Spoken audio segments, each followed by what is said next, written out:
হরে কৃষ্ণ। 1000 একাদশীর যা ফল, একটি রাধা অষ্টমীর তাই ফল। বিভিন্ন পুরাণে এই রাধা অষ্টমীর মহিমা কীর্তিত হয়েছে। ভগবান শ্রীকৃষ্ণ এবং শ্রীমতী রাধারানী অভিন্ন, কিন্তু লীলা আস্বাদন করার জন্য তারা দুই রূপে আবির্ভূত হয়েছেন। গোলক বৃন্দাবনে ভগবান শ্রীকৃষ্ণের আরাধনা করার জন্য যিনি আবির্ভূত হয়েছেন তিনিই শ্রী রাধা। তো সারা বিশ্বে আজ সর্বত্রই রাধা অষ্টমী উদযাপিত হচ্ছে, বিশেষ করে বর্ষানাতে, বৃন্দাবনের এবং ইস্কন মন্দিরগুলোতেও বিশেষ সমারোহ সহকারে জন্মাষ্টমীর মতোই রাধা অষ্টমী উদযাপিত হচ্ছে।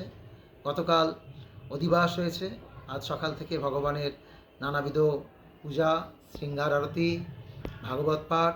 এখন 11টার সময় মহাভিষেক শুরু হবে 64 প্রকার উপচার দিয়ে, তারপরে 56 ভোগ অর্পণ।